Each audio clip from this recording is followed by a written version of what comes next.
All right. Hi. Good evening, everyone. Thank you for joining the off-campus talks by Student Welfare Group. I think all of our panelists are already here, so I'd request all the panelists to kindly switch on their cameras and unmute themselves. Hi, Ayush. Hi, Nikhil. Hi, Gunal. Hey, hi, Yash. Hi, Vaibhav. Hi Kunal.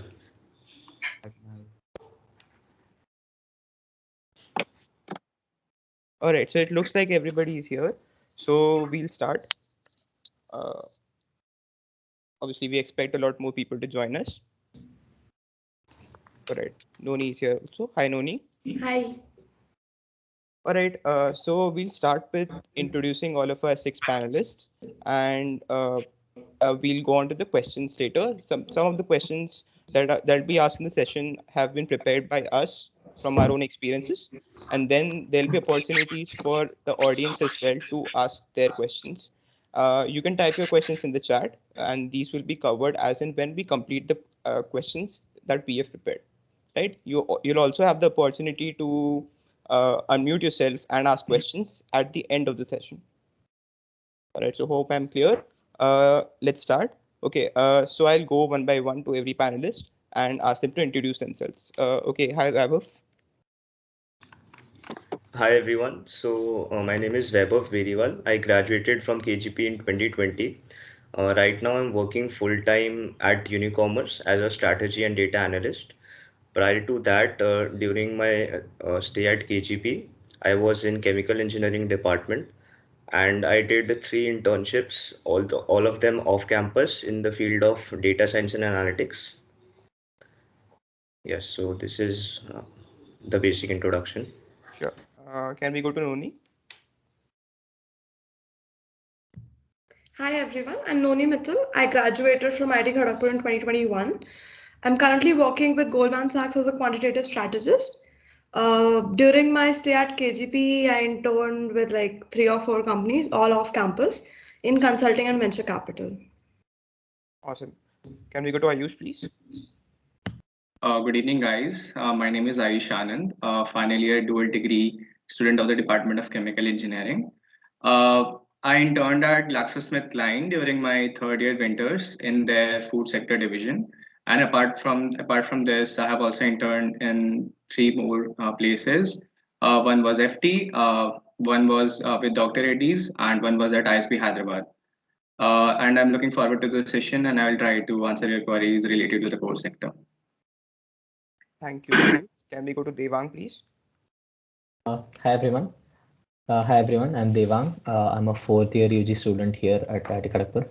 I belong to the Department of Biotechnology, and I've done a couple of internships in the field of data science and product, as it says on the screen. And yeah, yeah, that's it. Okay, sure. Can we go to Nikhil, please? Hello everyone, I'm Nikhil Kumar. I'm a final year undergraduate student from the Department of Civil Engineering. I'll be joining as the investment banking analyst at Upwood Capital. Prior to this, I have interned with firms like Bajaj Finserv, Exela, and ISB, and giving me exposure to fields like product management and analytics and finance. Looking forward to Right. this session. Finally, okay, awesome. Finally, Yash. Hi everyone, I'm Yash Suni. I'm a fourth year UG student here and I'm from the Department of Mathematics.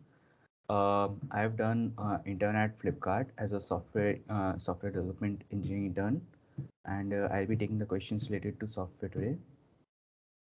Awesome. And finally, to conclude, I'll be your moderator today. I'm Kunal Das, and I'm from the Department of Mathematics. I'm a fifth year, and I'll be joining Barclays at the summers of 2022. Awesome. Can we go to the next slide? Okay. So some of these questions will be general. So I'll move over to every panelist, and some will be directed towards specific panelists. So the first question is, what is the importance of doing internships before the compulsory CDC process, be it the internships or be it the placements? Uh, Anyone would like to chip in from the panelists?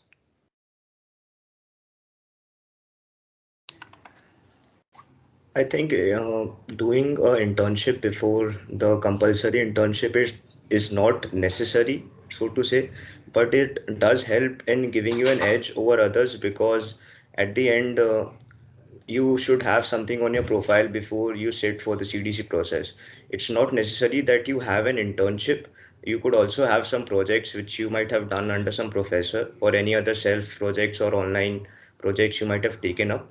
But having something in your CV before you sit for the CDC process does help, in my opinion. Right. Yeah. Directing this question to Noni if possible, because you've done some internships in consulting, and it's a common understanding in the campus that people with PORs and having done some sort of community activity can only participate in consulting. Is that myth true, or how much do you think it is true? I don't think that is true to an I mean, some of it matters because it gives them a criteria to filter out how good you are, per se, how active you are throughout. Uh, so I'll give a generic answer to this. If you're a dual degree and you're sitting for your CDC internships during your fourth year, I think it is necessary to have at least one intern on your CV because then it shows you've done something throughout the 4 years or 3 years. But if you are a BTech, a project could also work if you're aiming for a coding role per se. But if you're aiming for consulting, I'd say something that fills up your CV is important, be it a entrepreneurship experience as well. So anything that keeps you engaged throughout the 2 years or 3 years of staying kind of in campus matters. So be it an intern, a project, or a freelancing gig as well, everything works. Ayush, you had something to say, I think. Yeah, so like it's not compulsory to have an internship before CDC, but it actually gives you an idea like what work will you do in the corporate sector. And after doing the internships, it may happen that I'm specifically talking about the core sector, that it may happen that you don't like the work there and then you can shift to another field. So it basically like helps us to know about our field. And secondly, after you've got an internship, it obviously helps in your further shortlists if you're aiming for ITC, HUL, or some FMCG companies. So yeah, I mean that is important, and also during the interviews as well. Like all your questions will revolve around the work which you have done in your internship. So it's very important to like. It's not very important, but it's obviously a like it gives you an edge over other peers in shortlisting also as well as in the interviews. And also in the HR questions also you can share whatever the challenges which you faced and how did you overcome in an internship. So that also become a like a story point in your like HR interviews. So yeah, so that can help. Right. Anyone of Nikhil, yeah, sure, Devang can contribute. Yeah, so like most of the points have already been covered, but what I would like to add is over here that with each and every internship you do, you gather experience, you gather exposure in a different field or in your respective area of interest, and that adds up to your CV. And with each internship, you are climbing up the ladder and going to a better internship, better profile, and like better pay scale as well. So eventually, doing an internship helps you to gather experience as well as like go on to a better next better experience. Got it. Also, another point I'd like to add in this is so doing multiple internships will help you figure out the different kinds of like or get an exposure to the different kinds of fields that there are. So, say for example, if you're like if the CDC internship is the first internship you'll be appearing for, and say you get selected in a good company, and if you don't like the work in that company or if you don't like that particular field, having an experience like prior internship experience will help you rate that with respect to some baseline and identify whether you want to work in that field or not. And if you don't want to work in that field, what alternate options do you have? That is one of the main questions that can be answered by doing internships, and not just internships for core research and all projects, doing foreign trainings and all, any kind of exposure. It will just help you make better career related decisions. So Right. it, and like the other panelists have already highlighted, internships are great talking points during interviews. They fill up your CV, so it gives you an advantage over the other candidates, like when companies are shortlisting based on the CV, they do look for brand names, they do look for profiles. So any candidate with a prior experience in that similar field will be given a priority over some other candidate who does not have an experience in that field. And slight difference with the other panelists, I don't think doing an internship will give you an edge over the other candidates anymore, because almost everyone is doing some sort of an internship. So it might not doing an internship would actually be a like some sort of a disadvantage. I think that is the appropriate statement to make. But yeah, it is not compulsory, as highlighted. You can like still get through CDC without having done prior internships. Correct. Another thing to add, that when you intern at some place, so like there are a good chance that you get a return offer for the next summers. So that actually sometimes helps to lift up the pressure of the CDC internship, because you already have an offer before the CDC internship even starts, which is sometimes like the pressure is very difficult to handle sometimes. So that's a good thing. Right. What I also wanted to right. Yeah, Nikhil, go ahead. Another thing I would like to add over here is that doing an internship, you get to know what you want to, do not want to do. Like in case if you're not finding anything good in the internship or in the certain profile, then you can skip on to the next profile or next job. So like it's much more important to know what you do not want to do. Right. So summarizing based on all panelists' experiences, I think a lot of people struggle in the initial years as in where to go. There are so many opportunities available that you do not have a particular sort of quantifier whether which field would give you the most sort of the most leeway to perform to the best of your abilities. So it's, as Nikhil said, it's important to sort of just segregate the things that you do not want to do rather than select the things that you do want to do, because you'll get a much more clear understanding of it as in when you keep creating opportunities for yourself and working. So that was a great discussion. Moving on to the next question. Right.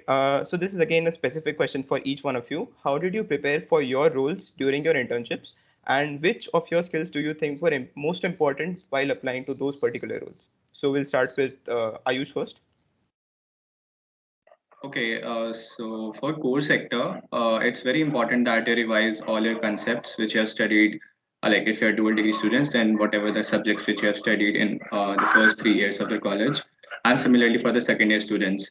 So the main thing here is you have to see what are the practical like applications in the industry, not just see that how you have derived this theorem or how will you derive this formula or such sort of thing.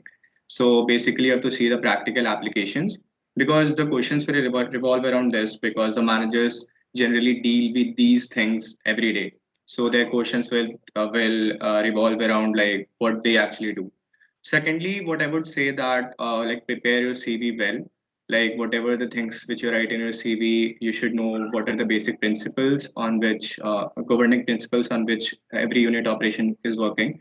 So I will tell you my example that during my pyramidal interview, like I wrote that I worked on ribbon blender, but then they asked me a question and I could not answer a simple basic principle question. So that was a rejection point of mine in that interview.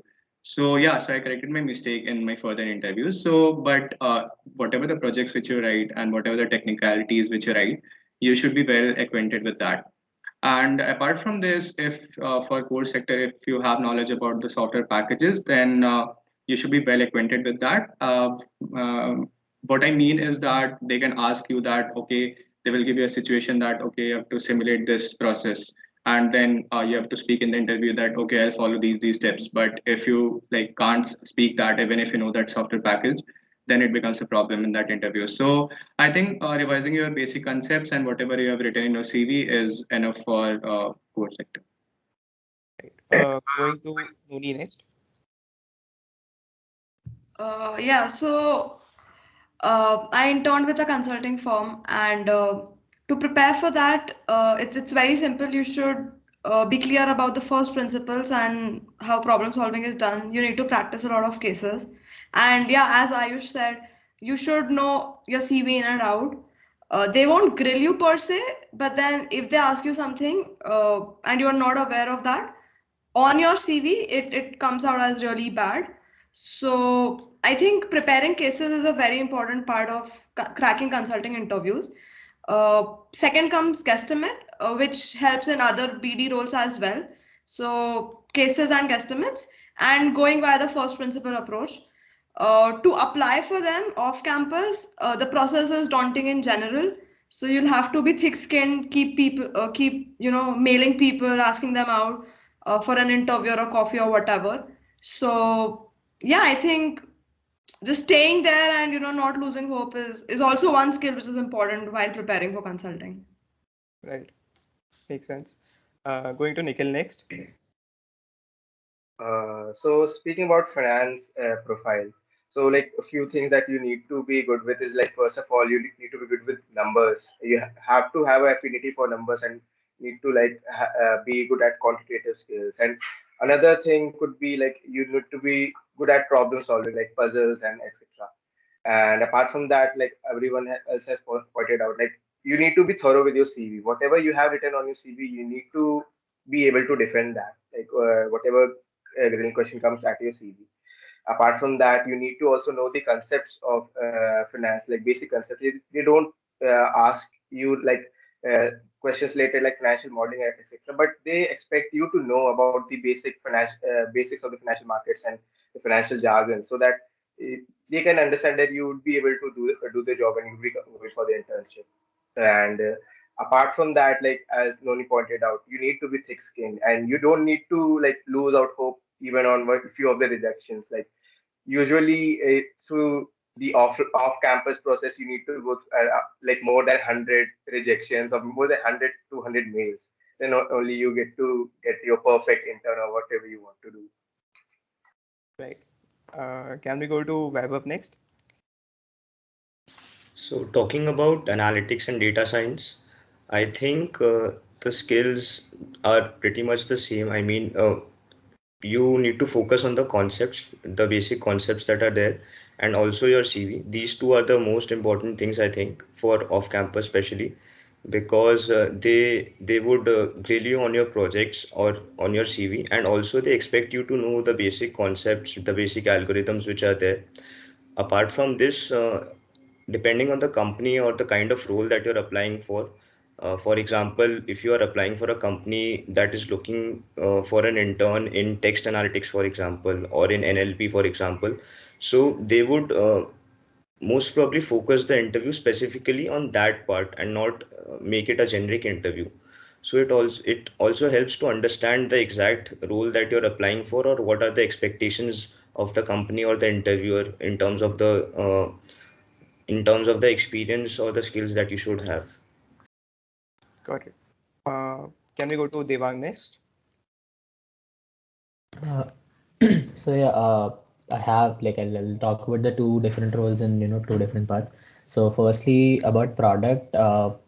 So my preparation was, I was selected in the Appraise Embark program, which took place in 2020, and it was a 4-week program where the preparation was mostly guided by that team. So my preparation for a product was a part of learning product cases, product principles, and essentially covering the product fundamentals and typical case interview material like estimates, being me senior approach and stuff like that.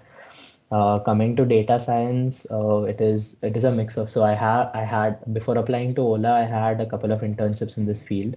So being adept at the concepts and at the tools used in those internships, whatever project, like whatever I have worked in those internships, being aware of or having answers to the like basic trivia of any keyword that I've used in my CV. So, if, for example, if you mention PyTorch or if you mention BERT, for example, you need to know, a couple of instant questions that could be asked on these keywords. You need to be prepared for that. And for data science, particularly, you need to be good with the probability and statistics as well. Some questions could be asked from that field. And yeah, so CV grilling. Uh, ML theory, and prop stats. That's about it for data. Right. Yash. So for the field of software, the thing that is common for almost all the tests that you'll be giving for the internship is coding. So you'll be given questions related to algorithms and data structures, and you need to be proficient in these two. Like you should have a good grasp on the basic algorithms and data structures that are used. So this is the most basic thing that you'll be requiring, because each and every test will be asking for that. So for the preparation, there are for preparation once you understand the theory for data structures and algorithms, so then you can move on for your practice to lead code or interview bit, because these are very good resources and questions related to these, and the questions which were specifically asked by the companies. So if you are giving some test for a company, you can have a quick look for the previous year questions that this company has been asking, so that you'll get a knowledge of what kind of questions you can expect. And apart from that, any other skill that you gain in terms of software, like either it's web development or Android development, all these are like a layer of uh, it makes a profile even better, because each new skill will be any company that is working closely to the field that you have already worked on will prefer your CV a lot more than any other candidate who has no knowledge in the field. And yeah, as everyone has mentioned, resume is very important. That you should be very thorough with your resume, so that anything that the interviewer asks, you should be thorough with it and should be able to answer it, because it really matters that uh, if you fail to answer any question, so that gives a bad impression. So CV is really important.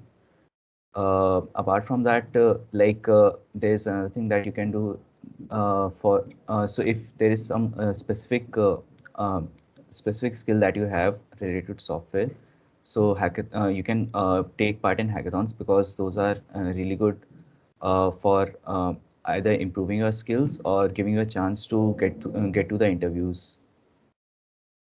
Right. So I think Yash has raised a very good point. So just summarizing the facts here, I think CV grilling is something that everyone mentioned, and you should be. The first point is you should be truthful in your CV. First of all, you should not mention things that you do not know or have just heard for some one particular time, and then you do not remember what it is.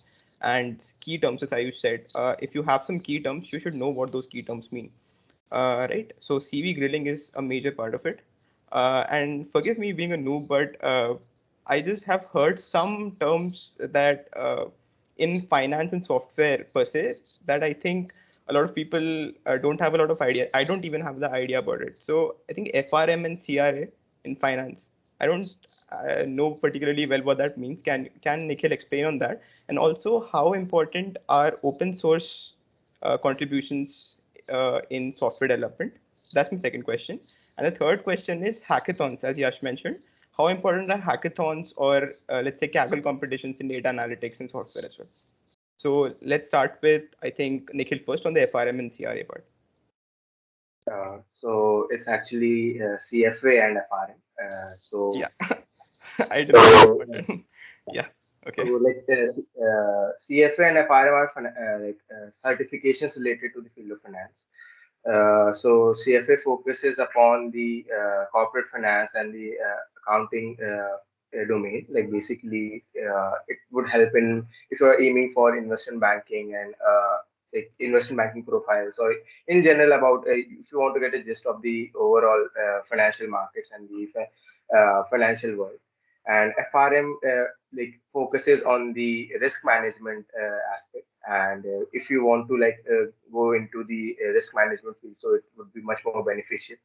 So yeah, definitely, if you have a certification of or pursuing a certification, it would definitely add on to your CV and would be definitely be like a flashy thing in the eyes of the recruiters. And in addition to that, it would be giving you like basic knowledge about the financial markets and the financial world. How do they function? What are the various financial products? And that would definitely help you in some sort of talking points in your interview as well. And like at the same time, it would be like expected from you that you know a baseline level of finance, and also if certain questions are asked from that certification itself, they would be like you need to answer that. So just for the sake of completion, it's not required. You need to like be thorough with the concepts and the jargons that these certifications let you know, and also whatever they teach you. And yeah, definitely it would help in the placement and the process. And even if you are applying for the off campus, or even in the later point of job, if you want to change your job stream as well, it would be helpful in that aspect as well. Yeah, so basically CFL can help you in these uh, And in another these point that Nikhil mentioned was be thorough with your jargons. Do not use big words if you do not know them. That's I think a very good baseline to maintain. Can we go to Yash for explaining the open source contributions part? Yeah, so like open source contributions, yeah, if we talk specifically for uh, like any company's role, so open source contributions are equivalent to projects that you do. So you can list whatever you have contributed to the open source as your projects, and like how it was beneficial. So these definitely help because they show that you have done something, and since it's available open source, so if the recruiter is interested, he can even go through and look at your source code, which is like really helpful to show that you have the knowledge of the thing that you are talking about. And there's something that you can mention the link of that in your CV, like not mention, I mean attach the link to it so that the interviewer, oh sorry, the recruiter can have a look at it. Okay. Moving on to the hackathons part, can Devang and Vaibhav provide a brief description on what hackathons are for data?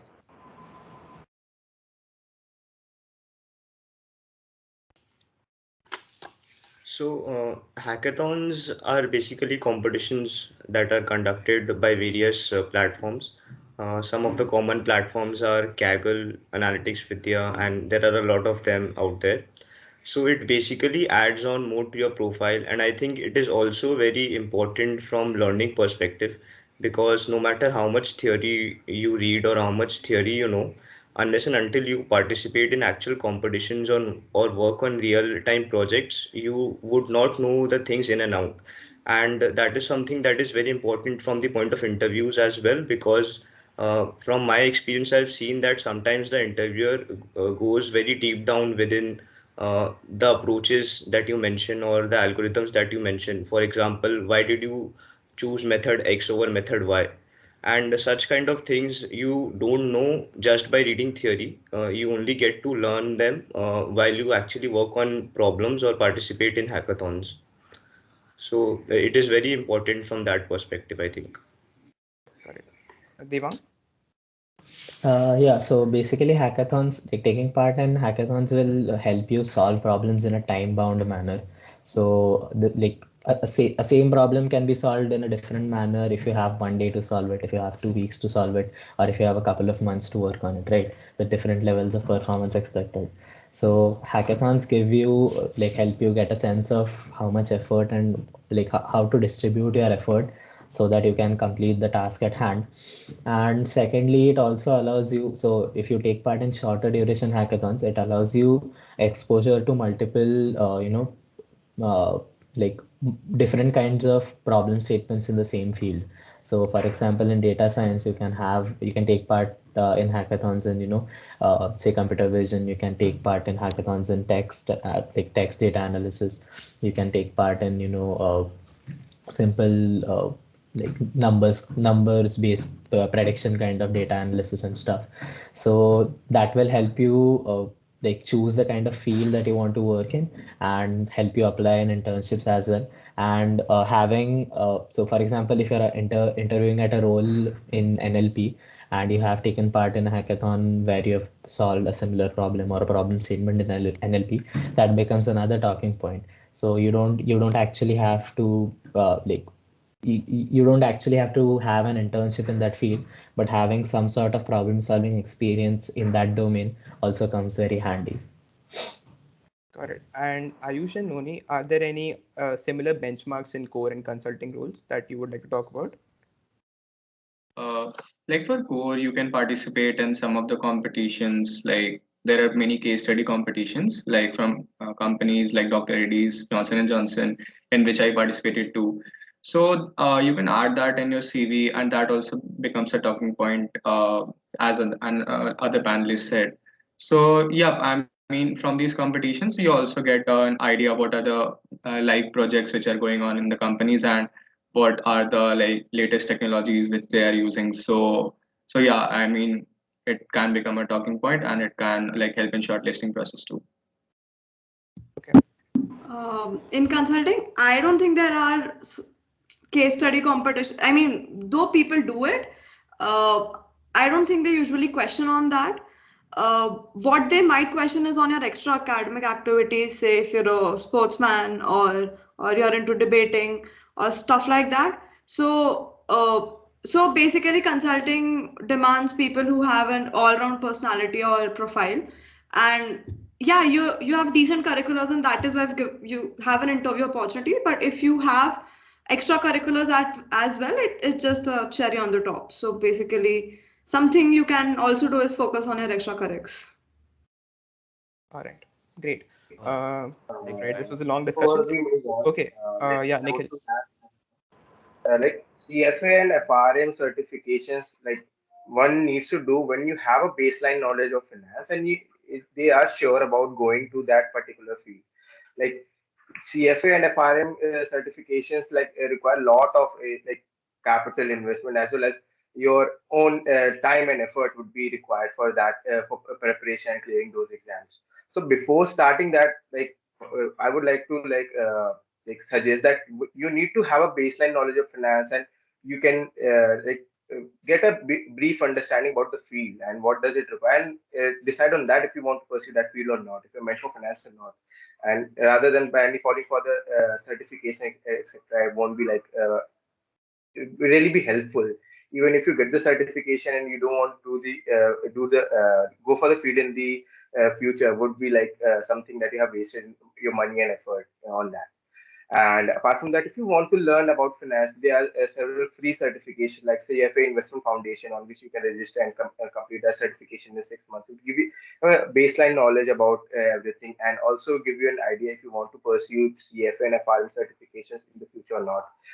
Bloomberg Market Concepts and several other courses on Coursera are also available. So that would help you in gaining the knowledge and also give you motivation for further in this field or not.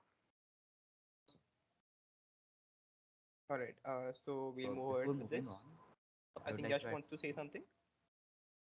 before moving on, I would like to add one thing regarding hackathons.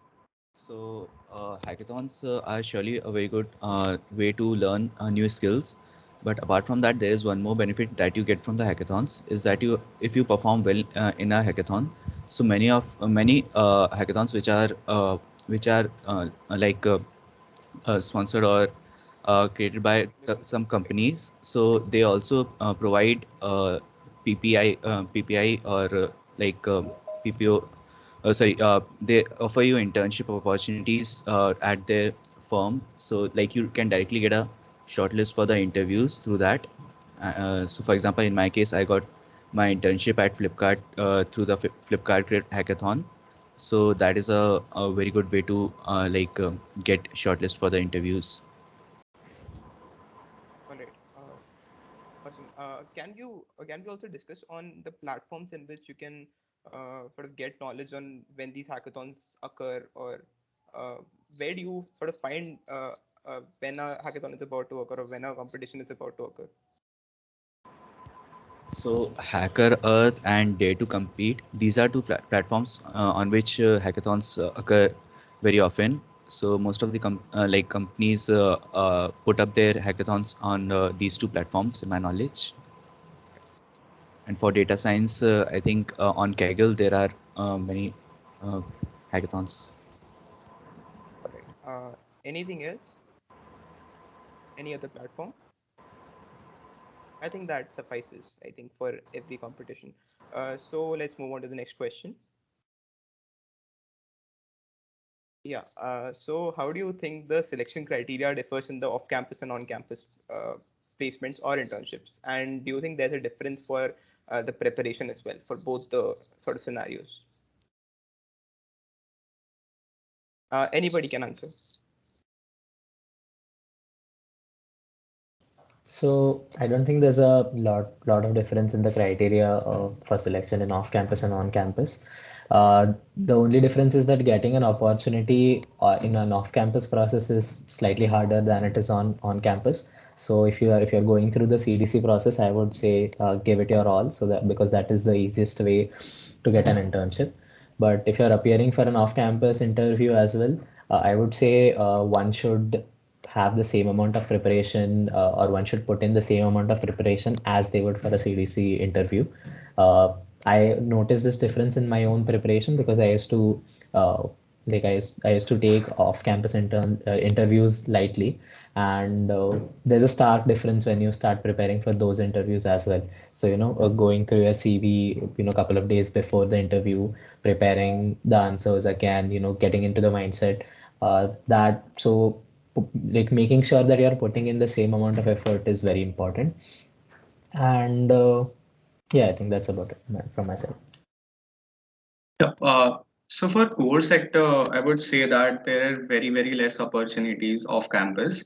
So I would suggest you to please apply on campus and get an intern through CDC. From my experience, I mailed to around 300 to 400 managers in LinkedIn, and then I finally got an offer from GSK. So it's very, very tough to get an off campus because you are in just in your third year and you don't know much about the industry. So they just give an internship if you have a good CV, and they think that you can just add, you can do a literature survey, or you can just simulate, or you can just use some software packages, because to actually contribute a lot you need to have much experiences. So yeah, and regarding the selection criteria, I don't think there is much, but during the off-campus scenarios, they would see whatever the projects they have in their hand, they would see specific skills, like as I said about software packages, if you are good in Aspen and they want to do a simulation-based project, so they will actually prefer you.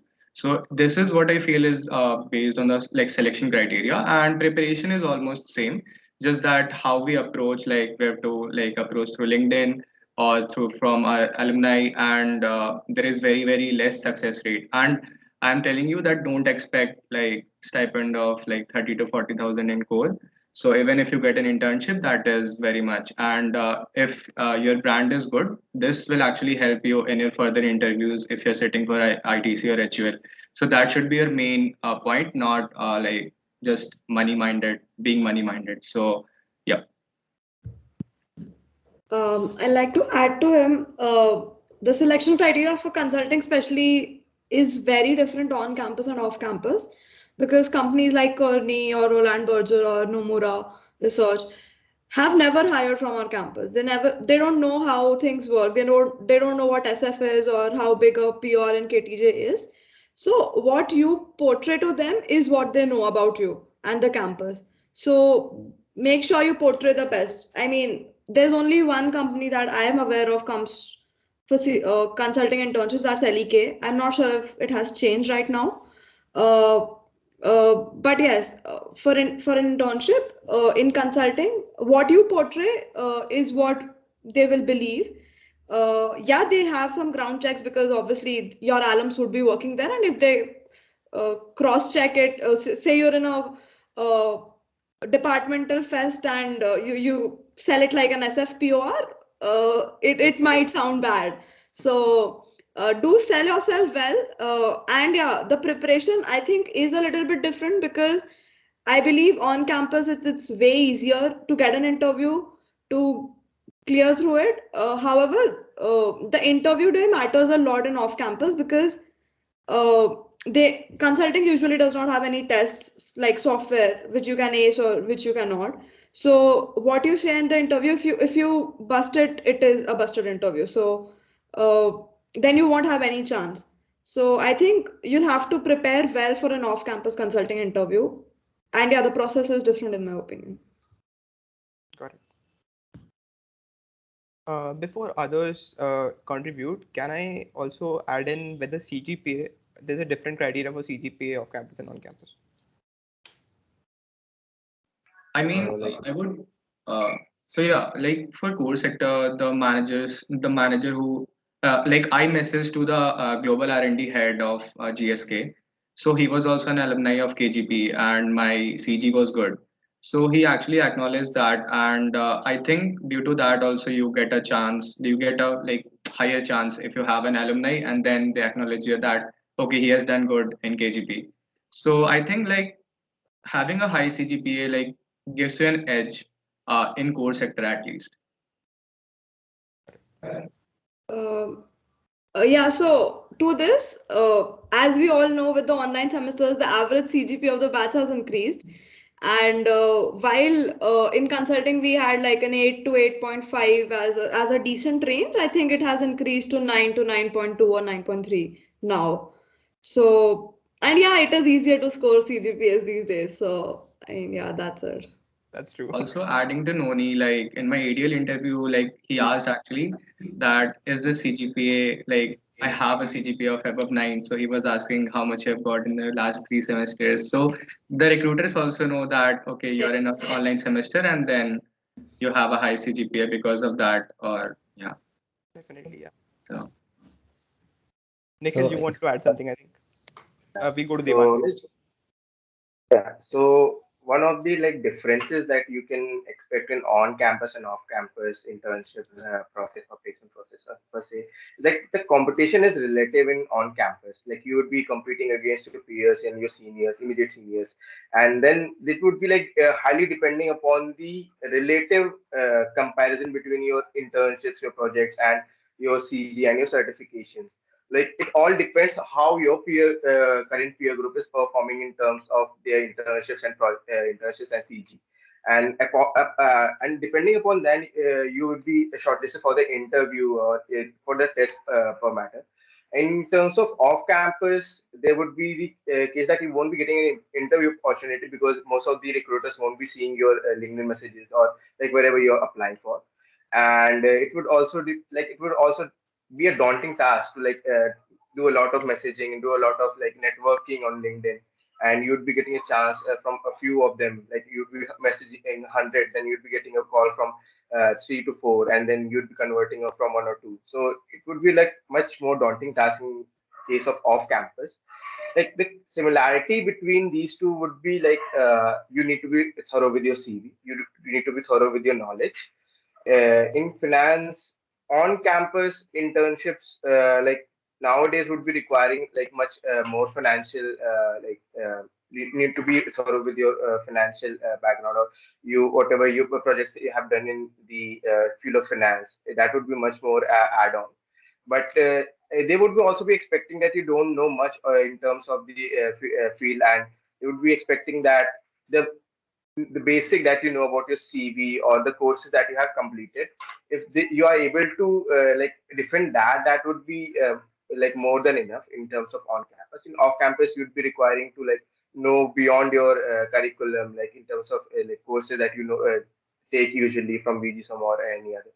And apart from that, you need to be like having some sort of like previous experiences, be it terms of academic project or a project under some professor, that would be helpful in terms of off-campus internship. Yeah, so just I wanted to mention one thing about the CGPA criteria that you asked. So there isn't a CGPA cutoff per se for off-campus internships or off-campus opportunities like we have usually in the CDC process. But having a high CGPA just eliminates one question that the interviewer might ask, that why you don't have to defend why your CGPA is low. Doesn't mean that if you have a low CGPA, you should not apply off campus, but maintaining a good CGPA will help you eliminate that question. But apart from that, there isn't a hard and fast CGPA cutoff in off-campus process. It is more about your profile. It is more about what work you've done, and it is more about the project that the company has at hand. Right. If Yash and Vaibhav have anything to say, otherwise we'll move on to the next question. I think adding on to the difference between on-campus and off-campus to what Devang said, I think one difference specifically to data science is that in on-campus, they usually still ask you questions or they do have a coding round before the interviews. While on off-campus, in my experience, I haven't seen many companies having that coding round or asking questions on data structures and algorithm. So that was an advantage for me, and I think will be for most people. But still, I would say that from the point of placements or in general, you should have a basic understanding of data structures and algorithms. Right. And to add to that, so the process for off-campus is a bit more rigorous compared to on-campus. That means that the interviewers are more selective in choosing the candidates that they want to offer the internship. So that's why sometimes some companies can also ask questions which are related to core computer science concepts like operating systems or database. That depends upon the company's work, what they are more into.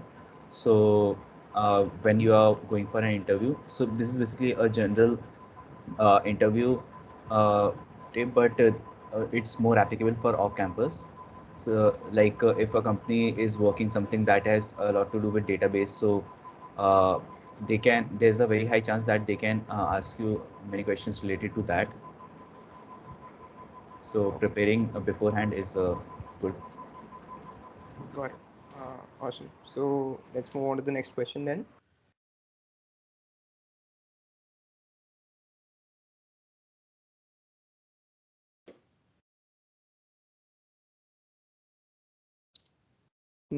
I think, is Devesh online? Can we move on to the next question? Yeah. Okay. Right. So did your involvement in campus bodies play any role? So it's similar to the POR question. How much did POR sort of have an impact on your profile or your experience during the internships? And adding to that, which roles do you think PORs are not important at all? Yeah. So for core sector, I don't think PORs are like important. They don't ask a single question about PORs. So if you're like purely looking for a core profile, I don't think this will be an issue. But if you are looking for FMCG companies like ITC, HUL, PNG, then they do look for PORs. And so it depends on companies to companies. But since we are talking about off campus, so if it is a techno managerial role, then they may seek for an individual with a POR because it is a managerial role too. And I think the technical skills are enough for core sector to get an internship in core sector, and PORs doesn't matter much. Software as well, PORs are not very important. Mostly technical skills are assessed. So yeah, I would say for software, POR is not a very important part. So for finance roles, POR don't like directly affect your recruitment or your selection, but it at core shows like you are able to manage things and you are able to like handle pressure effectively and you are able to manage time efficiently. Along with that, like involvements or like your PORs help you to build connections throughout campus and off campus as well, and would be able to help you in the future, like in case if you want to, if you are from particular society and that particular society's alumni is over there, then can help you in passing on to the CV or help in that manner. It won't be directly helping you in the recruitment process or selection process in on campus or off campus, but it would definitely add on to your interpersonal skills and would be helping you to build up connections or get opportunities from those involvements actually. All right. So I'll just start off by saying I don't really have a PR on campus, so I'm not actually the right person to answer this question. But if I were to make any comment, I would say that I wasn't really asked that why don't you have a PR or something like that. But my involvement in the campus bodies was brought out. So if you are a member of any society, if you have taken part in GC events, if you have taken part in Open IT events, or if you have taken part in some other competition while you're like a student here, that definitely helps as a talking point in the interview. But I wouldn't honestly know if PORs help or not. In my opinion, PORs solve for two things. One is networking with seniors in the same society, and the second is basically giving you talking points. Coming from purely a consulting point of view, if you apply to companies which don't hire from KGP usually, uh, you don't actually have an alumni connect there to or seniors from your society working there. It's just the stories that you say or the experiences you've gained during your PUA that helps you in the longer run. You could have done without a PUR as well if you worked in say Inter IT or Open IT as Devang said. So they matter because of the two reasons, and if you're able to find a fit, go for it. If not, even without a PR, you'd be good enough. Yeah, so just summarizing, there is no yes and no answer, whether it is important or not.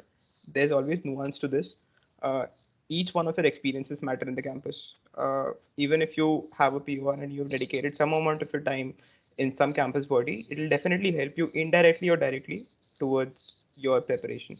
So it may not directly help in some of the profiles, but it definitely builds your character and builds your personality so that you can probably perform better. Right? Let's go to the next question.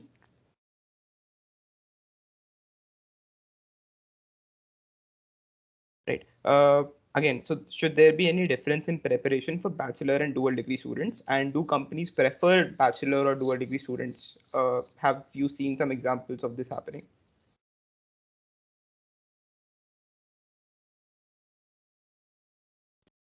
I don't think if any one of us can actually talk about companies preferring bachelor or dual degree students, because if they are doing so, they wouldn't tell us. But Right. yeah, there's enough opportunities for everyone, I think. And the preparation isn't significantly different for BTech and dual degree students, but I think the preparation increases with your seniority. So whether or not you're a BTech or dual degree, one would expect a certain level of preparation from a second year candidate. One would expect higher preparation from a third year, and even higher preparation from a fourth year, and so on. So if you're a pre-final year BTech or pre-final year bachelor student, the amount of preparation expected from you would be slightly less than what would be expected from a pre-final year dual degree student.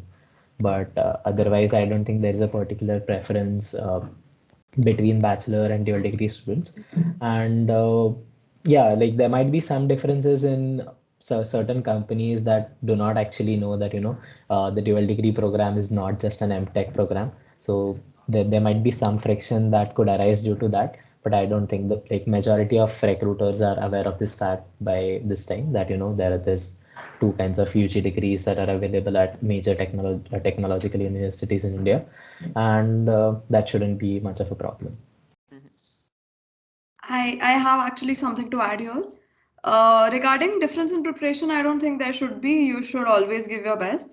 However, there are certain industries which prefer dual degrees over BTechs. Say JPM Equity Research, it always shortlists dual degree students because I'm not sure if this is right, but there was this rule in finance that master students can be hired and not bachelors. So there are some industries which prefer dual degree. One major reason is because a bachelor student might go out like in a year to pursue his masters. However, it is a rare chance for a master student to do a double masters just after a year of joining. So plus dual degrees get one more year to build up their profile, which is undeniably, I mean, adds up to their CV. And when it comes to consulting and even fin roles, I think for my example, I had 4 years. I I mean, people do CFA and FRM in 4 years, but had I been had 5 years, I could have easily cleared it without getting an extra burden. I don't know how Nikhil did it, but yeah. So yes, I think some companies prefer dual degrees just because they don't leave out in a year, not to pursue an MBA or a master's. And yeah, there are some industry regulations which also allows only master's students to be hired. So yeah, that's that. Right, I'll just correct my statement. I was talking just about the internship bits. In the full-time hiring, yeah, there's some difference associated with being a bachelor or a dual degree student. But I think as far as internships are concerned, Oh I yeah, think as far as internships are concerned, yeah, yeah, I'm really sorry. I'm really sorry. Yeah, as far as internships are concerned, I don't think there's a difference. Yeah, yeah. Yeah. So, like in terms of off-campus, recruiters won't be seeing like if you're from dual degree or a BTech. What actually the this question actually comes up in during the on-campus, the CDC process. Like if the recruiters are like preferring certain students over the other. So it's not because as Devang also pointed about the expectations. So it's about the expectation. Like if you are like a dual degree student, you would be having an extra year, so you'd be having two vacations, winter and summer. You'd be able to do a minimum of 2 winters extra than a BTech counterpart. So that actually matters in terms of the experience that you gain in that 1 year, the amount of the exposure that you gain in that one particular year would be actually be detrimental factor that if you are able to if you are able to get preferred over the other candidate who is a BTech or a dual degree student. So that actually how it works in on-campus scenario, where you have to compete along with your batchmates, with your seniors as well, who would be having some extra internships, some extra certifications, and you need to get past them and beat the queue in the interview process. So that's what actually matters. In terms of off-campus, it won't matter much. It would be depending upon your caliber, on your CV, on your experiences, and it would work in that. Okay. Mm, Okay, we'll move forward then to the next question. How much time did you think would you, even looking backwards, how much time did you think was necessary or sufficient for preparing for your particular roles? For core, I think 1 month is enough before your interview. And if we talk about on campus, there is GD2 almost in every company. So even if you have good technical skills and you're not good at GD, so you must practice it at least 15 to 10 days before. Like you should form a group and then practice. Other than this, you should also do mock interviews with your batchmates or with your seniors. Like it's very important to you should know where are the points which you're lacking, and this should not happen in the interviews. Regarding off campus, like I think if you have not got like internship in on campus, like that preparation has already been done. So when you're applying, I think you're much acquainted with all your skills, and I think 15 to 20 days is enough before applying for off campus roles for core. And already we have discussed about the preparation about our roles. So I would just say that please be proficient with your CV, and whatever the skills they are asking, that like you should be able to defend it.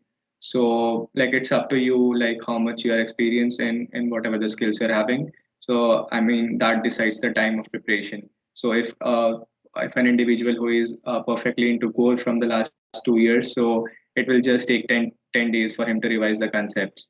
So I mean it depends on individual to individual. So, yeah. Right. Can we go to Nikhil?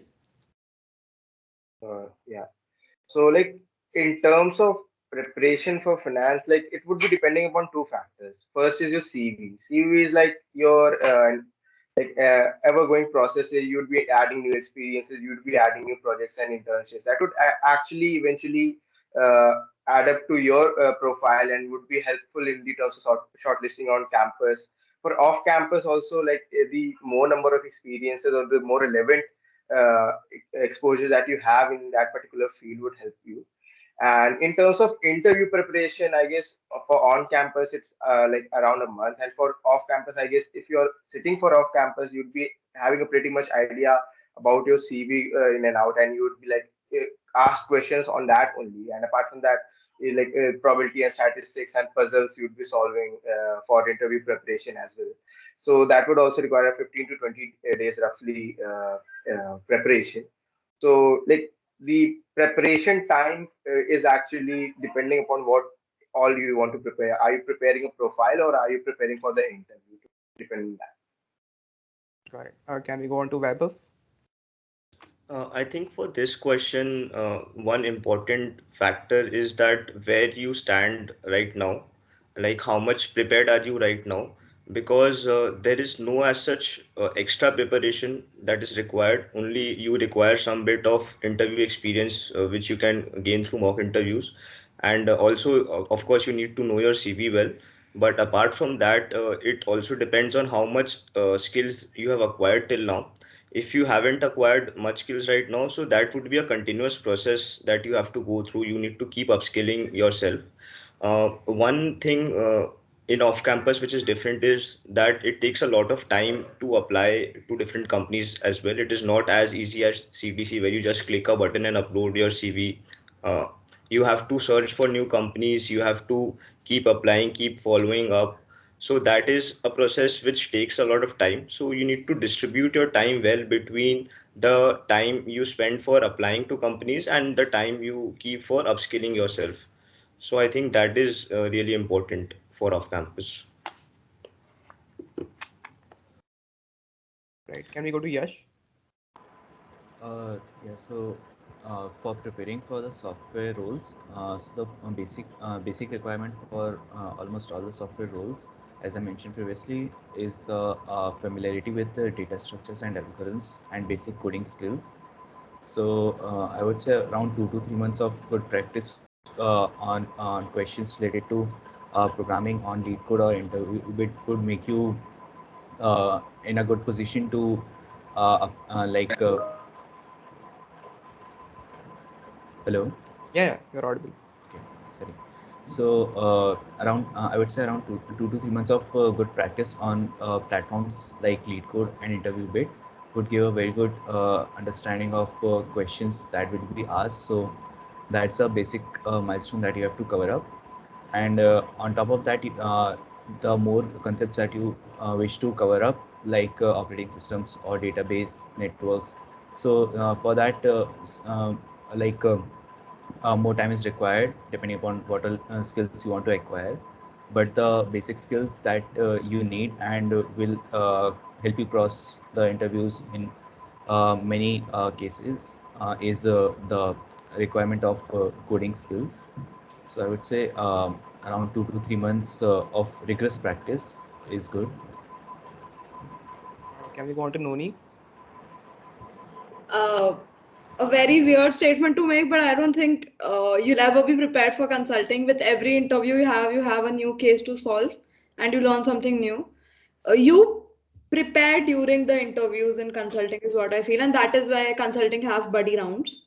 So initial time frame could be say 15-20 days of case preparation with your peers, getting your first interview, maybe rocking it if you're good. If you bust it, it's a learning experience. Go to the second interview till you get your offer. So there's no preparation time in consulting till you get your offer. Yeah. Yeah, that makes sense. Devang, would you like to add something? So yeah, like if so preparation, as in if we are discussing like how much time it takes to prepare the profile, then that's a pretty long while, because like it is a continuous process, like Vaibhav said.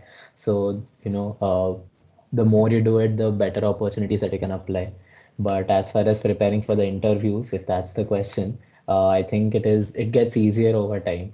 So the more interviews you go through, the first interview is much more difficult than say a fifth or sixth interview, because you start getting used to the atmosphere, getting used to the pressure, and you start understanding what kind of questions to expect. So it becomes less of a daunting task, as well as for every assuming that you've prepared for every interview, you will have like you won't have to spend as much time revising your CV, as much time revising those concepts, because it will be, fit in your mind. But yeah, I think about a week's time for an interview should be good. And if you want to build a profile, like you can always start from scratch. Say, as far as data science is concerned, you can do a couple of courses. Should take you a month and a half, and after that, do some sort of a self project which you can, use to get an internship, then get an interview. Build on top of that.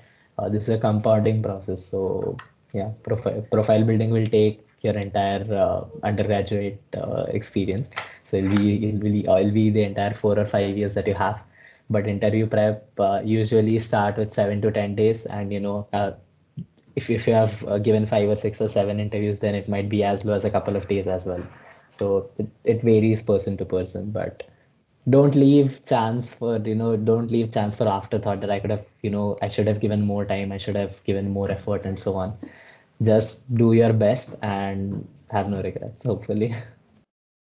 Right. So great answers here. I think the main gist of it was uh, you continuously need to build a profile. Your profile is something that carries with you, even if you go, even if you graduate 10 years down the line, your profile will be something that's continuously building. But if you want to sort of prepare for interviews, as Vaibhav said, know where you stand. If you think you need a lot of preparation, then you need a lot of preparation. You have to give it that particular amount of time. So know where you stand, and as you give interviews, as Devang said, it gets easier. So right, let's go to the next question. Like, what are the most important points that you think should be kept in mind while preparing a CV? And many people have sort of circulated that ERP CV that we generate to every off-campus company. So is that the right thing to do? An open question to anyone who can answer.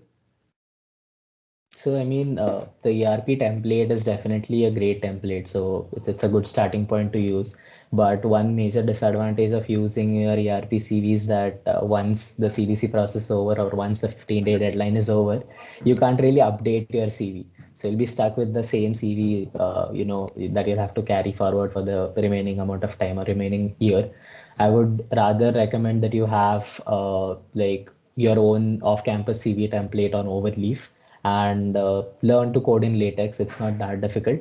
But once you pick up that skill, it doesn't even take a week to learn LaTeX. But once you become proficient in LaTeX, it'll be very easy to edit your CV, add sections, remove sections. So I would recommend that you do it on Overleaf and have a different platform for off-campus CV. But then again, the ERP CV is great, and if you're not adding anything onto your CV, you can definitely continue using that CV for off-campus applications. Before anyone adds anything, just to add to Devang's point, uh, LaTeX will just not just help you to build your CV, but in my case or in everybody's case, there'll be a MTP at the end of a fifth year wherein you need to type formulas, LaTeX formulas, big amount of formulas. So I think LaTeX helps in that too, when you are drafting research papers or some sort of a term paper.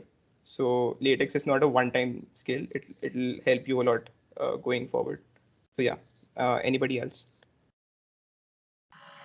Yeah, I mean, you can just convert your ERP generated CV to Word and then edit it. So, like, you can still use that template for the rest of the year. Yeah, so coming to the important points, there are general points like the preferred font size is 10, and you have to fill the line almost 80% to 90%. And these are some of the tips which you will obviously ask from the seniors and when you will give further review. So I will talk mostly about the content. So regarding the internships, so like it's like preferably to follow a STAR framework. Basically, in this you have to explain the situation, and then whatever the task you have been assigned, and then whatever the actions which you took. So and the impact which you have created. So add the numbers, and then it would like look good. Just don't like write text and all. So yeah, I mean that would be good. Apart from this, other panelists can also add some other points. So yeah. So first of all, that most important point you need to keep in mind is stay to your CV. Like whatever you are adding, don't fudge it up. First of all, you need to like write genuine content. Secondly, like as I pointed out, each line you can write in a star format. Like whatever you have done, it should show some sort of impact that you have created through that project or through that internship. And apart from that, like yeah, ERP format is good. If you want to carry it on, like you can convert your doc and use it. In case if you don't want to use it, then you can go for other formats as well. And another point is like you need to prepare your CV according to your role. If your role requires like let's say you are applying for finance, so you won't be like writing your software internship or like some internship that is not relevant to your profile. In case if you don't have anything else, then you need to write in your CV. Otherwise, you can like replace it with much more relevant content that would be suitable for your role and would be helpful in that in terms of competitions or in terms of internship projects.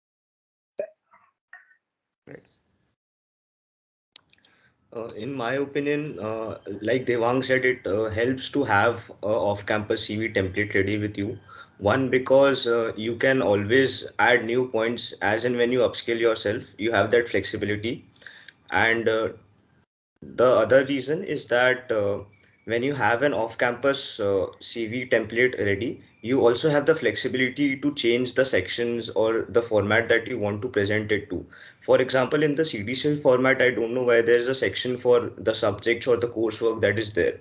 Like for non-core, I don't think that makes much sense to put the subjects or the courses that you have taken in KGP, unless that is specific to the role that you're applying for. So in that sense, also the off-campus CV would help you like portray yourself better, in make it more relevant to the role that you're applying for.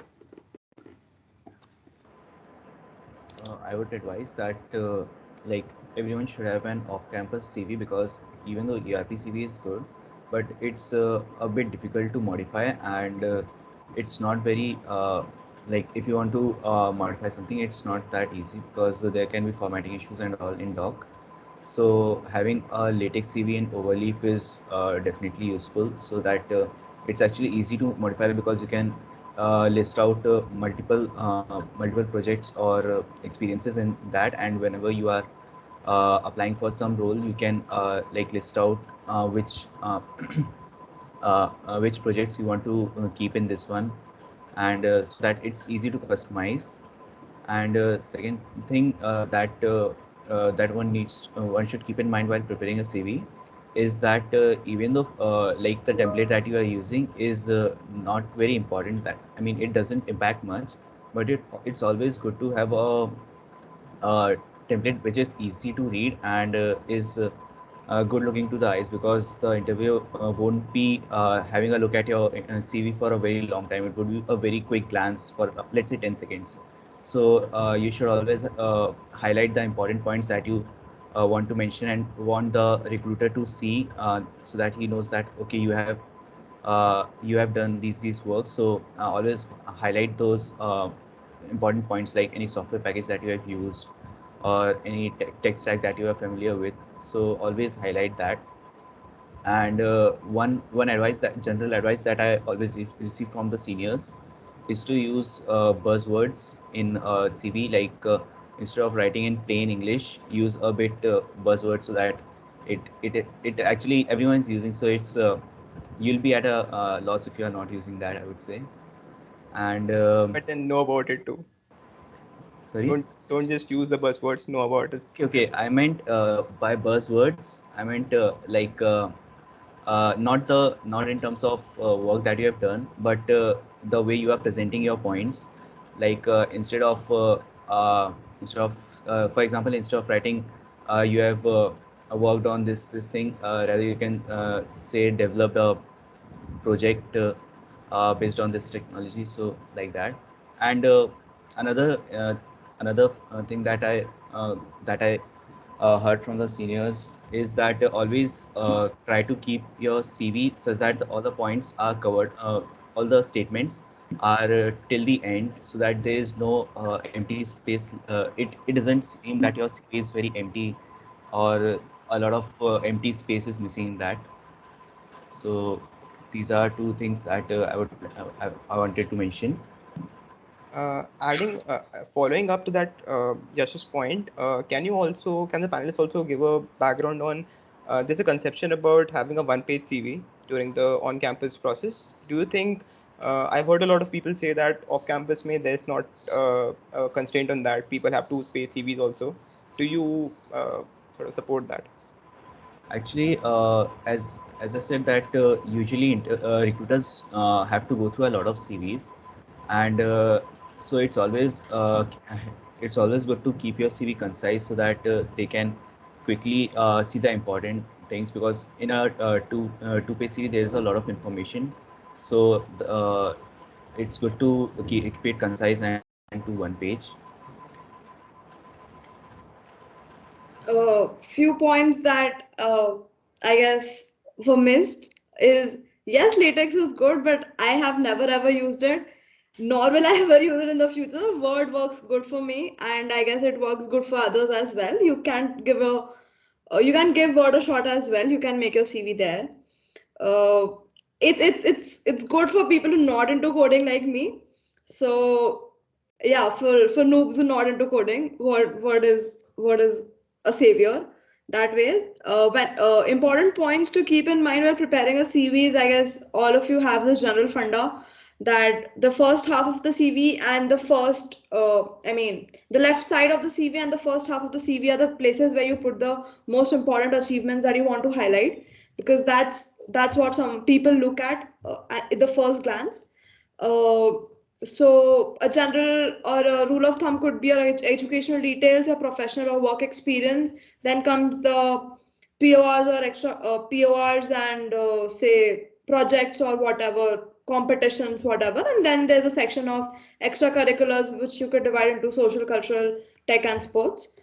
Uh, on the one hand, the two-page CV, consulting and in general, VC also prefers a one-page CV because it's just easier for them to screen. However, for research-based roles, if you are in your fourth year applying or your third year applying for an FT at the end of fourth year or whatever, a two-page CV also works because professors are really interested to know more about your project, and if you write it in detail, it just gives them more ideas on shortlisting you better. So usually in research also, I've seen seniors write a two-page CV because uh, they have to describe all their projects so far. In consulting, on the other hand, it's as crisp as you can get. Uh, so yeah, that is it. All right. Yeah, so I wanted to add that what Yash wanted to say is cool action words, basically. So yeah, apart from this, like what is more important is like if you're mentioning a skill, then if you are an intermediate, then you should write there like intermediate, like putting a star mark, because they can ask some advanced question also. Apart from this, what you're good at, what you actually wanted to show, as Noni said, that you should keep that in the top. Like you, that the first glance, like when I see your CV, I should see that okay, you have done an internship in a big brand, and you wanted to show me this. Like that is your showing point there. So that is very important because. Like as you said that it's only 30 seconds like for them to go through your CV, so they must like see these points. Apart from this, mentioning the big brands and all, that is one thing. Another thing is that the projects which you are more confident, put them in the top. If you are, because they will mostly ask about the projects which are on the top of your CV. So if you are not able to answer that, it would be a create a bad impression. So yeah. Also another thing, if you are like applying for R&D roles, I think in that projects are more important than in internships. So like put that blog above your internship. So these are some of the points which I think you will obviously give for review to your seniors. So they will obviously correct that. Just wanted to let you know like beforehand. So yeah. Got it. This is going on to be a very fruitful discussion, but we are really running out of time. So let's just shift through the next questions a little bit quicker, and then we'll move on to the audience questions. So yeah, anybody who can answer, let's just take 2 or 3 panelists per question, and then we'll move forward. So how important do you think a cover letter is, and should the same cover letter be used for all companies? Yeah, so what I feel is that cover letter is very important. So this is what you write when applying in off campus. So the body of a mail is what you say as a cover letter. and some of the portals there are which you have to like give cover letter as cover letters, but the body of a mail is basically your cover letter when applying off campus. So it should be like your intro, your basic internship or basic past experiences, and then your skills, and then last in the last you have to give some fun day, some emotional fun day, that I will do this work and that all. So also attach your CV and don't write your CV names as that like some random names, okay? Because sometimes what happens when we give the drive link, then also please give the drive links too, because sometimes those goes into the spam folders. This happened with me in my FT when I was applying for FTs. So like cover letter is very important. Like please review it from your seniors. And yeah, so this is the first thing which they see like when your mail pops in. So I think cover letter is very, very important. And regarding same cover letter used for all the companies, I think it basically depends on the role.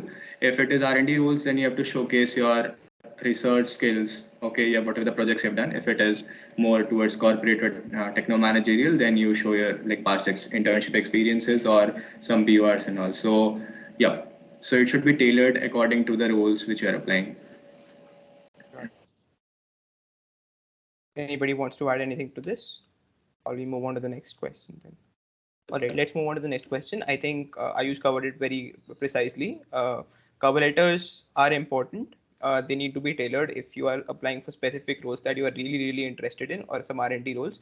But then if you're just applying for mass applying for different companies, you can simply stick up the same cover letter. It doesn't matter, right?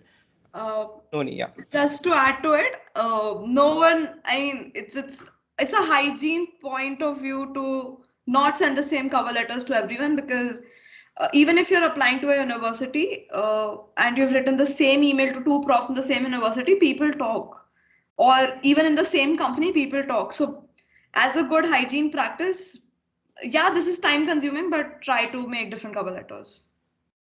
Yeah, that's true. Let's move on to next question. Right. I think, okay, what are the different ways through which we can know of off-campus opportunities and apply? So I think the ways that come to my mind are emailing recruiters.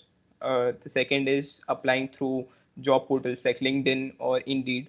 The third one is applying to career sites and searching for particular roles of those companies. And the fourth one is referrals. So if you can ping a senior and tell them to search in their respective intra-company job portal, so they can refer you for the particular role, and then you don't have to do anything for it. You can send your seniors your CV, and then they can apply. Are there any different other ways that the panelists can come across with?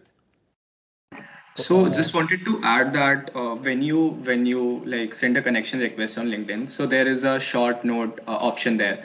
So please write a short note that please apprise me of an internship opportunities at this company. So it helps like the manager to know that okay, he is really serious and he wants my connection like for an internship opportunity. So I mean, because most of the times the managers don't accept a request. So I would just like to add that rest all the points you have covered. So yeah. Devang wanted to say something, I think. Yeah, the easiest way to get an internship is personal contact. So never underestimate that method. Talk to your parents, talk to anyone in any company that you know, because mailing, LinkedIn, all this will have a very high rejection rate. And after a point, it becomes hard to keep up with the same amount of effort. So if you want, especially when you're starting out, when you don't have a lot of experience, the first few internships, you can definitely try talking to any contact that you have. And of course, to seniors and alumni in the organizations that you want to apply as well. But if you're just starting out, I would say don't be selective. Take any opportunity that you get and just explore that field. Just check it out how that seems like. And yeah, apart from that, LinkedIn, like most of the other methods were covered. Right. Because referrals are an important part of campus internships, can someone just precisely let us through the process by which you can apply for a referral? If you do not know the person, if you have personal contacts, it's a completely different thing. That's an easy thing to do. But if you're applying to, let's say, a company where you do not know people and you have some KGP alums, how do you approach that scenario of referring, of asking that person for a referral? I think, like Ayush already mentioned, whenever you send a request on LinkedIn, there is an option to add a note, and in that note, you can draft a small note where you first introduce yourself and then write the intent why you want to connect with that person. So with that note, once the person accepts your request, then you can, like you draft a cover letter while you email, you can draft a small cover letter or small message where you like describe more about yourself or your projects and your intent to apply for an internship at that firm. So I think it's more like connecting to a senior, but first you need to get their attention. So that note really helps in getting that. Also, don't forget to share your CV with your message. That is very, very important. And this is the way which I got. Like I messaged to the R&D global R&D head, and he told his manager under whom I worked. So I got a call in 10 to 15 days. So like Vaibhav explained it, write a short message, draft a short message. Please review it from your seniors or batchmates, and then also like share your CV with that. So yeah. And I think also it's important to keep following up when you apply off campus because you can't just send one message and expect a reply and just sit back. You need to keep following up, and you should not be hesitant in doing that. Yeah, So like one thing I would like to add, yeah, Go ahead, Devang. yeah. Okay, Nikhil, go ahead. Yeah, okay. So like your biggest tool to like secure an off-campus internship is LinkedIn. Like you need to keep updating your LinkedIn profile with your like achievements and your involvements, etc. And apart from that, you need to build up your network. Send a number of connection requests to the people working in the industry or to the people working in, like let's say you want to apply to a certain industry and you are seeing that your seniors have worked in that firm. So you, what you can do is you use the filters and look for the people who are currently working in that company and approach them on LinkedIn and send a connection request. Apart from that, you can just send a connection request to the people working in certain industries or certain people you know of, and through that you build your network. And later on, if you want to like apply for an internship opportunity, you can simply ask them for the same. And also like you can build up conversations and you can bring up that in that particular time. But yeah, most important is updating your LinkedIn and also increase your network. Devang, you wanted to add something? yeah, so at the end of the day, LinkedIn is a, networking site. It's a social media application. So being able to professional small talk is also a very important skill. You can't just, randomly bombard people with, hey, I want an internship, please, that kind of messages. The message should actually be, like think of it as a social interaction that you're having with some person. So like uh, even with the small note that you sent with the connection request, using those 300 characters that you have, it should be very carefully allotted. A couple of lines of introduction, then a couple lines about your background, whatever you've done in very, very short. In a very short and crisp manner, and lastly then talking about your intentions, why you want to connect, why this connection will be helpful for your future and so on. Even after that, when people say they don't actually have an internship opportunity, that doesn't really mean that that is a wasted connection and you just have to move on. Keeping track, keeping in touch, after 4 or 5 months of like regularly asking, because it's a social networking site, right? So just treat them as people, and you will have a much higher success rate. For example, my internship at Ola, I actually got it through a connection that I had made a year ago. I was like once in every while I used to talk to that. He was a KGP alumni. I didn't really know him, but I used to make conversation. And at one point, then he said, okay, now they were looking for, they had opportunities in the data science team, and he just he sent me a message with that opportunity. So it is important to keep doing that, and like Nikhil mentioned, that maintaining your profile, because it's just like the amount of effort that you put in curating your Instagram or your Facebook, I think you should put in more effort towards curating your LinkedIn profile. and making sure that it projects the best possible version, because you're at the end of the day you're trying to sell yourself, trying to sell your skills. So making sure that you're projecting the best possible image of your profile is very important. And yeah, one last thing, when mass mailing or when mass connecting on LinkedIn, it helps to have an Excel sheet where you can keep track of, company name, like person, what message you've sent, what date you've sent it, did you receive a follow back? Sorry, did you receive a reply or did you not receive a reply? If you didn't receive a reply, making sure that there's a reminder to send a follow up in 7 days, in a month or so, and something that of that sort. So like keeping track is very important because of the very low success rate. So if you are going to send connection requests to 100 200 people, you should be sure that you're constantly reusing as much of the connections as you have. So as standard the process gets, you need to be more organized to get the maximum benefit out of it. All right, let's move on to the next question then. When is the right time to start applying for off-campus internships or placements? I would say as soon as possible. I had seen a lot of my friends who like waited for a long time for multiple reasons. Most people feel they are not prepared, but the thing is, you would never be fully prepared. You just need to start applying because the off-campus process is not as fast as the CDC process.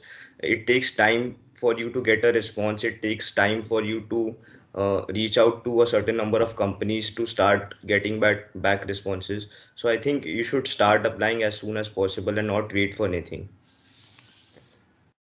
And if you are not in your pre-final year, you should start applying as soon as the on-campus internship process starts, because many companies have their off-campus drive parallel to the on-campus drive. So you should aim to start as soon as the on-campus drive has started for many colleges.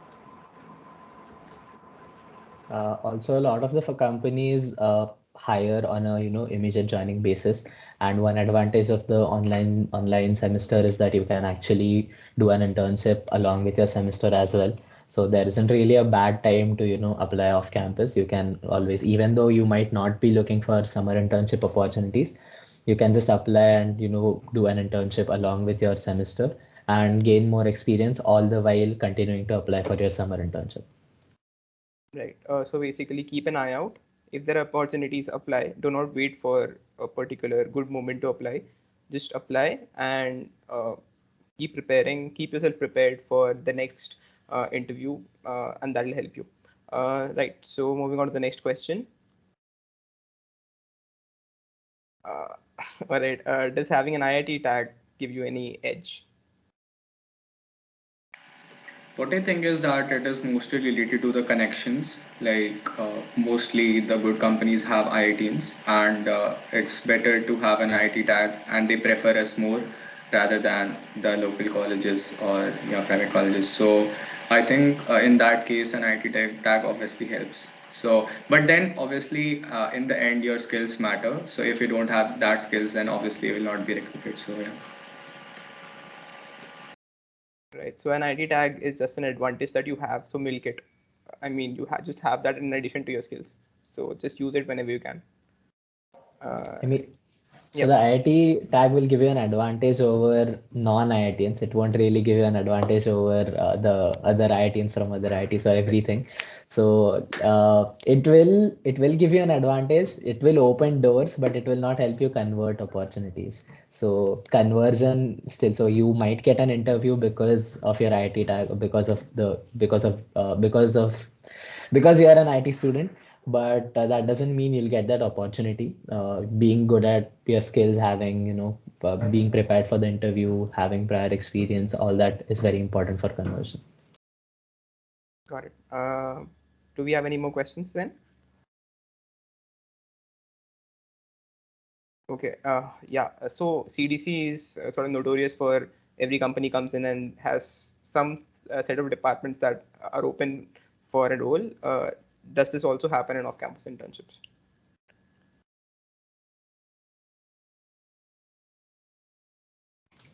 Yes and no. I mean, there's this. So, for example, in software roles, and I think yeah, should be better suited to answer this. But I think for software roles and all, there is a department preference, but it is not. So it is not a department cutoff per se, as is there in the CDC process. There is a definite preference, but as long as you can defend yourself, or you can justify why you're interested in this field, even though you do not belong to that department, you should be fine. For the software part, I would say that yes, there is like many of the companies do have a bias towards CSE or EC, these branches. So yeah, I think there is a bias towards circuital branch for software roles, but again, it's not like that you won't be getting any internship if in software if you are not in the circuital branch. So again, it's not the only thing that they look for. They are also looking at your CV. So if you have got your skills in the CV mentioned properly, and like you have the skills, then that is a major factor rather than the department you are in. Right. So your department is not the end all be all. If you can showcase your skills, you will have a good chance. The entry barrier might be different for different departments, but then if you've got an interview, it doesn't matter. Right. Any more questions? Like I wanted to add for the people who are just focused on code. So honestly speaking, like if you see chemical engineering, then out of around 90 students, only 13 to 14 get into like core sector from CDC.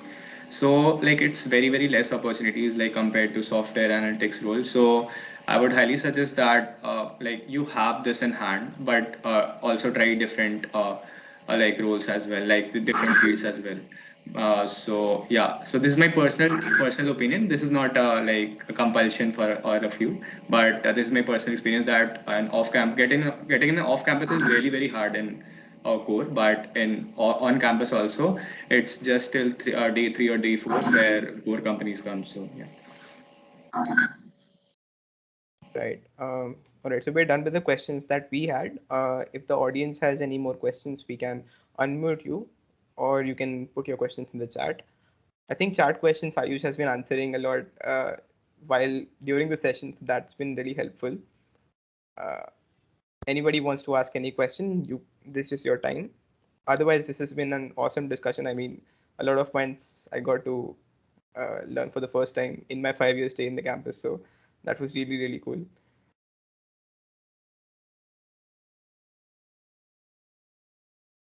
Do we have any questions remaining in the chat?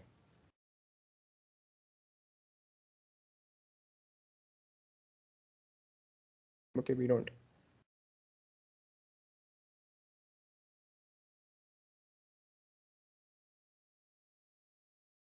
All right, so let's wait 1 more minute. If people have questions, we can clear them out. Otherwise, we can end the session then.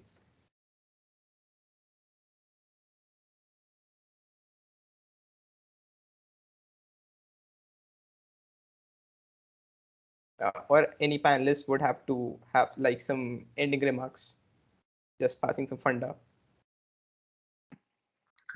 I think Ayush has some. Okay, sure, Ayush. No, just my last comment was that there are less opportunities. So yeah. So other than this, like all the best, and internship is not the end of the world. Even if you don't land in a good internship, a project under a professor will not hamper your opportunities in placement. So I have seen many of my friends who did not have an internship, CDC internship, and then also landed in a very good high-paying role in CDC placement. So yeah, so that's it, and all the best. And yeah, that's it. We One have small one tip. question. Sorry to interrupt you, Devang. Yeah. We have one question from Navla Shiva Krishna Sai. Is it better to accept the PPO from an internship?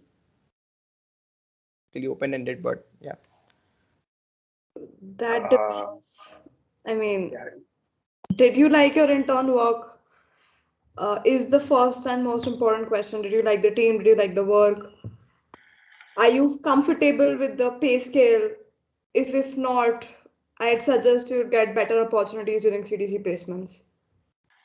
Yeah, so I would be a better person to answer. Like I reject my PPO. So the first thing which came into my mind that pay scale. So I thought that I deserved more because Dr. Reddy's pays very less.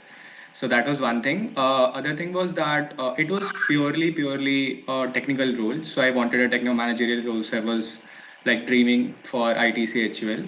And so yeah, it wholly depends upon how your intern went and whether you like your role or not. And obviously, a pay scale is there in your mind because this time we saw that the placement season was very good and really very high paying companies came. So yeah, so Yeah, you can take that risk.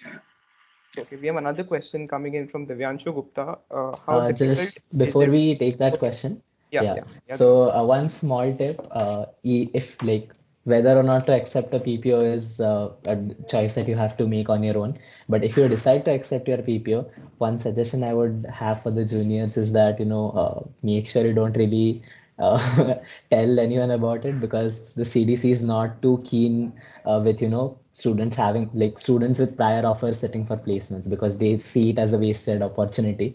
So even if you have a pre-placement offer, I would recommend that you make sure that the Placecom team doesn't hear about it, so that you'll have a smooth placements experience should you decide to sit for the placements. Right. So we'll move on to the question from Divyanshu Gupta. How difficult is it to prepare for two profiles at once for internships? I think that's fairly common, and we actually have ERP has an option for three CVs, different CVs for different profiles.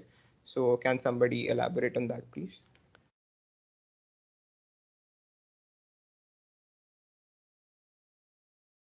So, I mean, if you're interested, it's not that difficult, because you'll have motivation to, keep working on both fields. As well as if you're confused and you want to figure out that which one of the field is it that you want to work in, you can do it.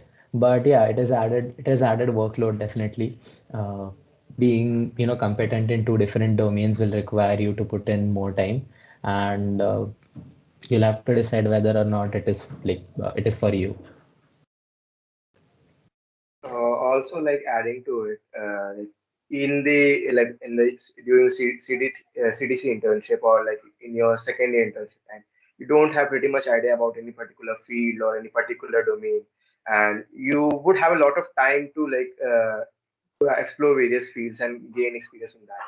So yeah, it's better to like explore all the opportunities and filter out which you want to pursue in the final stage, like in your placements or even beyond that. And it's basically an ever going process. Like you are selecting a certain field and getting exposure in that. And you, if you like it, then you continue to pursue that, or if you don't, you move on to the next field and reject that. So it totally depends upon what's your interest currently and how are you like looking at a certain field or certain opportunity. Okay. I think Niranjan has asked a question, but I think he can take it up with Ayush one to one. I think that would be better. Uh, all right. One sort of ending remark that I had was uh, so these may be a little too contradictory statements, but the one thing that I sort of regret from my 5 year stay is not talking to a lot of not talking to more people. Right. So talk to a lot of seniors or your batchmates or your juniors. You always learn uh, something new from every interaction that you have. So that's my first point. Talk to even if you're talking, if even if you feel like you're talking to a lot of people, expand that base. There are a lot of genius minds in Kharagpur going on, so just try to interact. And the second one is don't take any of their advices at face value because people really do bullshit. So, I mean, you need to hear their experiences and stories and then figure out what's best for you. So, you know yourself the best. So, you can take advice from any set of people, but then you have to figure out what works best for you. So, that's what I had to share. We had one more question from Prathi Meghana Lakshmi. What are the most important things in CV to get intern in software profile? I think you can take it up with Yash personally. You can DM him on either Teams or uh, Facebook. I think you're available on Facebook, right, Yash? Yeah. Yeah. So you can ping him. I think this is a very direct question. All right. I would Yeah. like to add sort of final remarks. Like there would be certain stereotypes about certain profiles, certain job roles, and certain like preconceptions, like certain people only go in certain profile, or certain people only who do this only get to that. It's not really like that. If you are interested in certain profile, if you have a like you want to go into that profile, you would work on that, and you would gain experience and the exposure, and then it would help in the long run actually. Certain setbacks at the campus, on campus internship, or off campus shouldn't really like affect you much, and should like you really persevere in the end, and you will get the results. And like as Kunal also added to, like interact with a lot of people. Like KGP is like a perfect platform where you meet a lot of people from a certain, like each and every domain that is available to us, and there's a certain person who is working that domain, so you can interact with them, have a conversation with them, and get to know what all they are doing, how they did that, and how they approach the problem or the job profile. So you can ask them and get the like their knowledge and their experiences. And like the culmination of everything, your experiences, your involvements, your interactions at the campus, on off campus, would actually help you to like gain the required skill set, the experience that would be helping you to land up your job offer or your profile. Okay, we have one more question from Nala Shivakrishna Sai. I think this can be directed towards Vaibhav, Yash, and Devang. Uh, what so you already mentioned that coding is a really important part of it, but how important is this coding competitive programming profile, like in Codeforces or CodeChef or LeetCode, the number of questions you do on LeetCode, how much importance does that have? So usually for the software profile, in most of the cases, first of all there's a coding round, and on the basis of your performance in the coding round, it depends like whether you are shortlisted for the interviews or not. So like if you have a good coding profile, that definitely helps because usually and since the online semesters, so these coding rounds have become kind of a race. So if you most of the people solve all the questions which are there in the interviews. So if you are good at CP, so you'll be doing it. There is a higher chance that you'll be able to solve those questions quicker. And so if you like those who solve the questions quicker have a higher chance of getting shortlisted. So yeah, I would say that if you have a good CV profile, that definitely gives you an upper hand in the software profile. Sure, Yash, but I think another question was how important is that rating, that forces rating or CodeChef rating in your profile? I would say so. It's good to mention that your rating in your CV, because that if you have a good rating, that gives you uh, the recruiter does have a look at it. And so there's one more benefit that you get, that so sometimes the recruiters are looking up for referrals, like they can refer you. So I have received a few referrals on the basis of my Codeforces profile. So yeah, so having a good CP profiles help you in that as well. That if you are applying for off campus, so you can or asking for a referral, so you can mention that this is your Codeforces rating, because the tests that you give for software and the problems that you solve in CP are almost very similar, and CP is definitely harder questions. So from that you have a point to prove that you have good problem solving skills. So that gives you an upper hand in that scenario. Okay, great. All right, so I don't think we have any more questions to cover.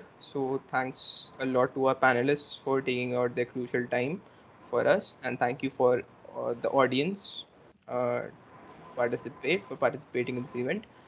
All right, thank you. You can ping any one of the panelists personally, either on Teams or Facebook. You've seen their faces. All right, so thank you everyone. Have a great day. I guess I and Yes. Vaibhav aren't on Teams because we they've graduated, right? So you can ping them on Facebook. yeah. Yes. Okay. Great. So I'll end the meeting then.